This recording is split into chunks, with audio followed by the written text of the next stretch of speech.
Hello guys, स्वागत है आप सभी का एक और नई कहानी में। इस कहानी में आप देखेंगे कि कैसे एक 37 साल का आदमी 17 साल का लड़का बन जाता है। ये कहानी शुरू होती है 1989 से, जहाँ पर एक 17 साल का लड़का जिसका नाम होता है माइक ऑर्डनेल, वो अपने स्कूल का स्टार बास्केटबॉल प्लेयर होता है और आने वाले वक्त में एक बहुत बड़ा मैच होने वाला था जो कि एक स्कॉलरशिप मैच है और ये मैच इसकी जिंदगी में बहुत अहमियत रखता है। पूरी टीम इस मैच की तैयारी में लगी हुई थी और ये मैच शुरू होते ही वहां पर माइक की गर्लफ्रेंड आ जाती है जिसका नाम होता है स्कारलेट और वो बताती है कि वो प्रेग्नेंट है। स्कारलेट इस बात से परेशान होती है, तभी मैच शुरू हो जाता है और माइक अपना मैच खेलने चला जाता है, लेकिन उसका पूरा ध्यान स्कारलेट की तरफ होता है और जब स्कारलेट वहां से जाती है तो माइक भी गेम छोड़कर उसके पीछे चला जाता है। स्कारलेट उससे कहती है कि तुम्हें यहाँ नहीं आना चाहिए था, ये मैच तुम्हारे लिए बहुत इम्पोर्टेंट है, पर माइक कहता है कि नहीं, मेरे लिए मेरा बच्चा सबसे ज्यादा इम्पोर्टेंट है और तुम मेरे लिए इम्पोर्टेंट हो। इसके बाद वो स्कूल, बास्केटबॉल सब छोड़ देता है और जो इनके फ्यूचर के लिए इतना इम्पोर्टेंट था वही सब वो करता है। अब अगले सीन में हमें दिखाया जाता है कि 20 साल बीत चुके हैं और अब वो 37 साल का हो चुका है। उसकी जिंदगी में कुछ भी अच्छा नहीं चल रहा। उसके हालात इतने खराब हैं कि उसे अपने दोस्त नेट गोल्ड के साथ रहना पड़ता है जो कि एक अमीर खानदान से बिलोंग करता है। ये दोनों बहुत अच्छे दोस्त हैं। उसकी पत्नी स्कारलेट ने उसके खिलाफ डिवोर्स फाइल कर दिया है। माइक और स्कारलेट के 2 बच्चे हैं, एक बेटी और एक बेटा। बेटी जिसका नाम है मैगी जो अभी 17 साल की है और बेटा जिसका नाम है एलेक्स जो अभी 16 साल का है। अब माइक जिस कंपनी में जॉब कर रहा है वो वहाँ पे 16 साल से जॉब कर रहा है।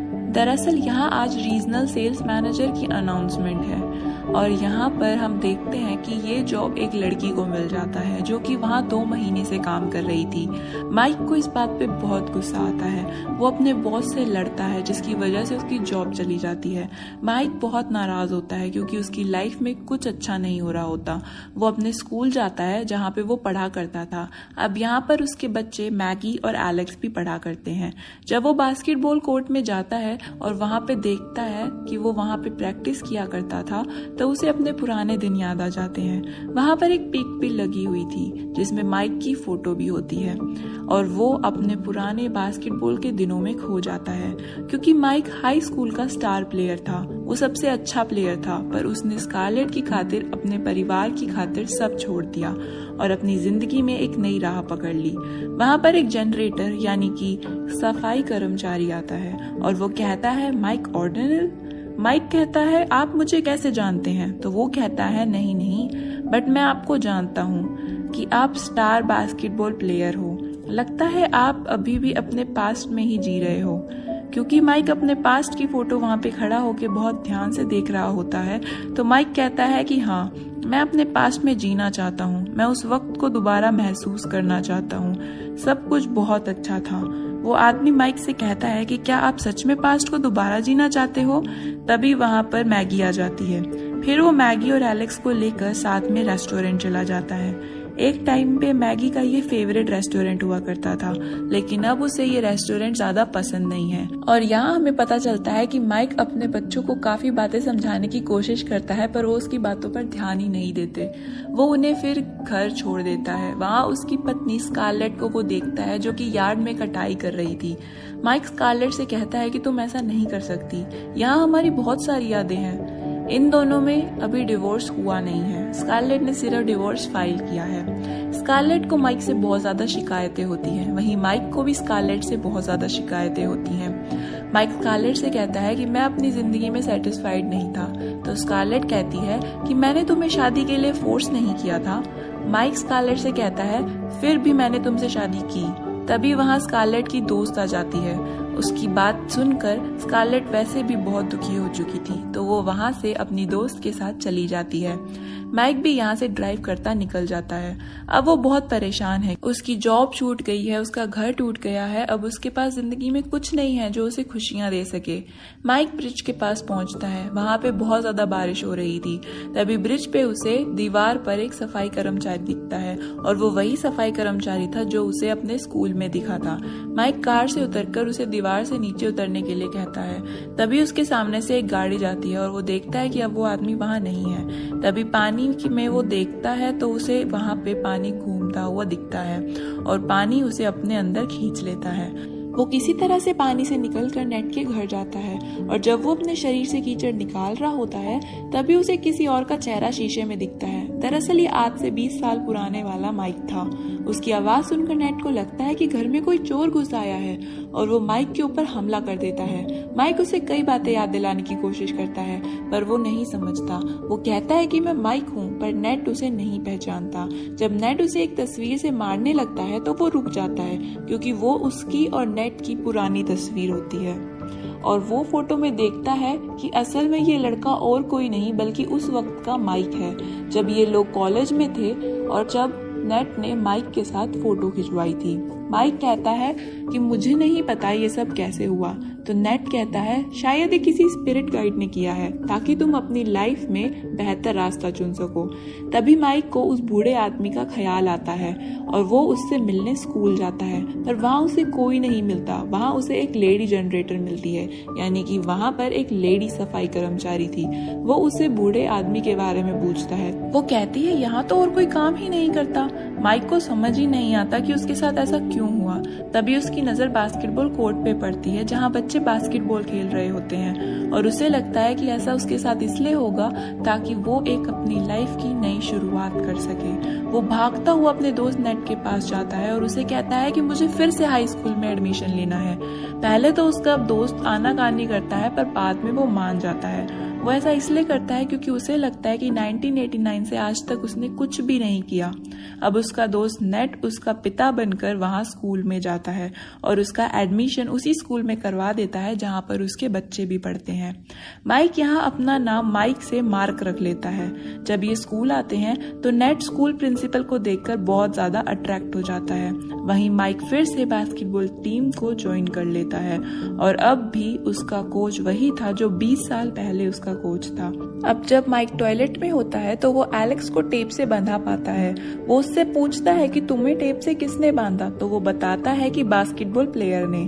हालांकि उसका बेटा भी बास्केटबॉल टीम में होता है पर वो एक प्लेयर होता है जिसका नाम होता है स्टैन और उसी ने उसको परेशान करने के लिए उसे टेप से बांधा होता है। एलेक्स बताता है कि वो कल घर भी आया था और उसने मुझे वॉशिंग मशीन में डाल दिया था।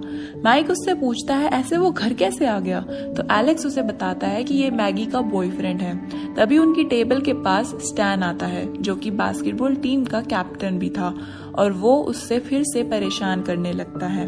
तभी माइक गुस्से में आ जाता है और वो उसको पूरे स्कूल के सामने बेइज्जत कर देता है। अब माइक घर आके नेट को बोलता है कि मुझे स्पिरिट गाइड ने वापस मेरे बच्चों की हेल्प करने के लिए भेजा है, ना कि बास्केटबॉल खेलने के लिए, क्योंकि उसके बेटे को स्कूल में स्टैन परेशान करता है और साथ ही साथ उसका बेटा एक लड़की से प्यार भी करता है जिसे उसने आज तक कभी बात भी नहीं करी और उसके साथ ही मैगी स्टैन से प्यार करती है। इन दोनों का अफेयर है, जबकि माइक को अब पता है कि स्टैन अच्छा लड़का नहीं है, वो सिर्फ मैगी का इस्तेमाल करना चाहता है।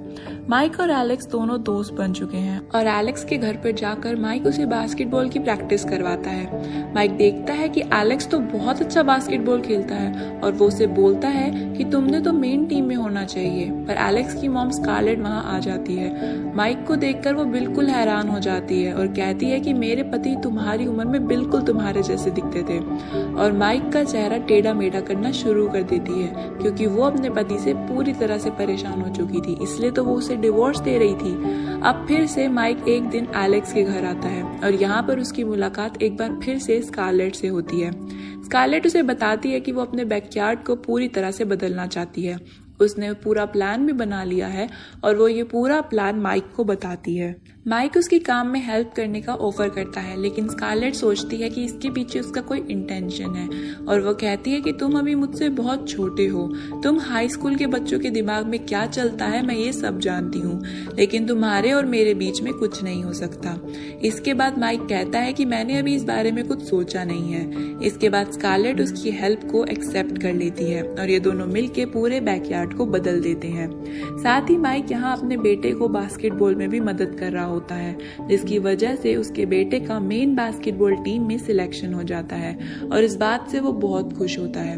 वहीं अब माइक को पता चलता है कि उसकी पत्नी स्कारलेट किसी और को डेट कर रही है। इस बात से वो बहुत दुखी हो जाता है और डेट पर जाने से पहले वो उसे डिवोर्स पेपर देती है और कहती है कि तुम ये पेपर अपने डैड को दे देना, वो माइक को दे देंगे और उनसे कहना कि पेपर पर साइन कर दे। यहाँ पर माइक को एहसास होता है कि वो अपनी जिंदगी में कितनी बड़ी चीज को खोने वाला है। इसी रात को माइक और एलेक्स एक पार्टी में जाते हैं। वहाँ पर वो लड़की भी होती है जिसे एलेक्स पसंद करता है, तो माइक उसे कॉन्फिडेंस दिलाता है कि वो उससे बात कर सकता है, लेकिन एलेक्स वहाँ पर जाकर नर्वस हो जाता है और वो कुछ भी नहीं कह पाता। उसी पार्टी में हम देखते हैं कि मैगी अकेली बैठी है, तो माइक उसके पास जाता है और कहता है कि तुम स्टैन को डेट कैसे कर सकती हो। वो उसके बारे में उसे बहुत सारी बातें बताता है जो कि सच थी। वो कहता है कि वो साइकोपैथ है। इस बात पे मैगी चिढ़ जाती है और वो कहती है कि तुम होते कौन हो ये सब बोलने वाले, तुम मेरे पिता हो। ये कहकर वो वहां से चली जाती है। वहीं स्कूल में अगले दिन मैच होता है और दोनों टीम के बीच में कड़ा मुकाबला चल रहा होता है। स्कोर होता है 64-64 और बॉल होती है माइक के हाथ में। दूर से स्टैन एलेक्स को देता है। एलेक्स नेट से दूर खड़ा होता है। उसका कोच उसे बॉल फेंकने से मना करता है, लेकिन फिर भी एलेक्स वहां से बॉल को नेट के अंदर डालकर बास्केट कर देता है और इस तरह से उसकी पूरी टीम जीत जाती है। यहाँ पर वो लड़की भी होती है जिसे एलेक्स प्यार करता है। वो टीम की चीयर गर्ल होती है और ये देखकर वो एलेक्स से बहुत इम्प्रेस होती है। अब जब माइक मैच के बाद बाहर जाता है तो वो देखता है कि एक जगह पर बैठकर उसकी बेटी मैगी रो रही है और जब वो उससे कारण पूछता है तो वो बताती है कि स्टैन ने उसे छोड़ दिया क्योंकि वो उसके साथ शारीरिक संबंध बनाना चाहता था, लेकिन मैगी ने उसे मना कर दिया, इसलिए स्टैन उसे छोड़ देता है। माइक बोलता है कि ये जिंदगी की शुरुआत है, जिस तरह से सूरज उगता है उसी तरह से ढलता भी है। वो कहता है कि तुम्हारी लाइफ में बहुत लोग आएंगे और एक दिन वो लड़का भी आएगा जो तुम्हें समझेगा, तुम्हारी कदर करेगा, तुम्हें प्यार करेगा। मैगी को ये सब सुनकर बहुत पीस मिलता है और वो उसकी तरफ अट्रैक्ट होना शुरू हो जाती है। मैगी उसे किस हक करने की कोशिश करती है, लेकिन माइक उसे अपने से दूर कर देता है क्योंकि वो उसकी बेटी है। अब रात को माइक के घर में पार्टी होती है जहाँ पर सभी स्टूडेंट्स आए होते हैं और मैगी को भी वो इनवाइट करता है। मैगी भी वहाँ पर आती है। वहाँ पर स्टैन मैगी से बात करने की कोशिश करता है, लेकिन मैगी उससे बात नहीं करती और उसके बाद तभी वहाँ पर माइक आ जाता है। माइक वहाँ से उसे जाने के लिए कहता है और तभी इन दोनों के बीच में हाथापाई हो जाती है और स्टैन माइक को एक जोरदार पंच मारता है और वो बेहोश हो जाता है और जब वो होश में आता है तो वो अपनी बेटी मैगी की गोद में लेटा हुआ था। मैगी उसे सेड्यूस करने की कोशिश करती है और ये सब देखकर वो चौंक जाता है और वो उसे बताता है कि मैं किसी और लड़की से प्यार करता हूँ। मैगी उसकी बात को समझ जाती है। अब यहाँ पर पार्टी चल रही होती है, तभी वहाँ पर स्कारलेट भी आ जाती है। दरअसल उसका बेटा उसका फोन रिसीव नहीं कर रहा होता। माइक अपनी पत्नी स्कारलेट को देखकर खुश हो जाता है और कहता है कि तुम चिंता मत करो, वो बिल्कुल ठीक है। दरअसल अब उसकी भी एक गर्लफ्रेंड है और वो वही लड़की है जिससे वो प्यार करता था। माइक स्कारलेट को ऊपर ले जाता है। वहाँ वो धीरे से उससे सारी बातें बता रहा था और बातों ही बातों में वो उसे किस कर देता है। ये देखकर स्कारलेट उसे थप्पड़ मारती है और वहाँ से जाने लगती है। माइक उसे बताता है कि मैं कोई लड़का नहीं हूँ, बल्कि मैं तुम्हारा पति हूँ, तुम्हारे बच्चों का पिता हूँ, लेकिन वो उसकी बात पर बिल्कुल विश्वास नहीं करती और वो गुस्से से वहाँ से चली जाती है। अब जब माइक ने स्कारलेट को किस किया होता है तो उसकी बेटी मैगी ने भी उसे ये देख लिया होता है। इससे मैगी को भी गुस्सा आता है और वो माइक को एक थप्पड़ मारती है। तभी वहाँ पर नेट भी आ जाता है। नेट दरअसल आज स्कूल की प्रिंसिपल जिससे वो पसंद करता था उसके साथ डेट पर गया था और उसकी डेट पूरी तरह से कामयाब होती है, लेकिन जब वो प्रिंसिपल के साथ घर पर आता है तब वो देखता है कि उसके पूरे घर को स्कूल के बच्चों ने तबाह कर रखा है। वहाँ पर शोर शराबा है। ये देखकर नेट को बहुत गुस्सा आता है। नेट सबको जाने के लिए कहता है, लेकिन कोई भी उसकी बात नहीं सुनता। तभी प्रिंसिपल चिल्लाकर कहती है कि अगर तुम यहाँ से नहीं गए तो मैं 3 महीने के लिए हर एक को टर्मिनेट कर दूंगी और ये सुनकर वहाँ से सब चले जाते हैं। यानी प्रिंसिपल भी नेट से नाराज होकर वहाँ से चली जाती है और वो कहती है कि इसलिए मैं अपने स्टूडेंट्स के पेरेंट्स के साथ डेट नहीं करती। अगली सुबह हम देखते हैं कि माइक पूरी तरह से टूट चुका है। वो कहता है कि मैंने अपने परिवार को खो दिया है। नेड उसे बोलता है कि तुमने सब कुछ ठीक कर दिया है और जब तुम अपने परिवार की जिंदगी को पूरी तरह से ट्रैक पर ले आए हो तो तुम हार मान रहे हो। माइक कहता है कि शायद उन्हें मेरी अब जरूरत नहीं है। दरअसल आज कोर्ट में माइक और स्कारलेट की डिवोर्स होती है और जब वो लोग वहां पहुंचते हैं तो उन्हें बाहर निकाल दिया जाता है। लेकिन माइक कहता है कि मैं एक लेटर पढ़ना चाहता हूँ जो स्कारलेट के हस्बैंड ने यानी कि माइक ने स्कारलेट के लिए लिखा है और वो उसमें पढ़ना शुरू करता है। उस लेटर में वो सारी बातें लिखी होती है जो सिर्फ स्कारलेट और माइक जानते हैं। उसमें लिखा होता है कि कैसे ये दोनों पहली बार मिले, इन दोनों की बहुत प्रेशियस और इमोशनल बातें भी। इसमें ये भी लिखा होता है कि जिंदगी की शुरुआत में मैं कुछ चीजों को अच्छे से हैंडल नहीं कर पाया, लेकिन उससे ये सच नहीं बदल सकता कि मैं तुमसे बहुत प्यार करता हूँ। इसके बाद वो उस लेटर को वहीं पर रख कर निकल जाता है। स्कारलेट जज से एक और महीने की मोहलत मांग लेती है और जब वो लेटर को उठाती है तो उसमें सिर्फ कोर्ट का एड्रेस लिखा होता है।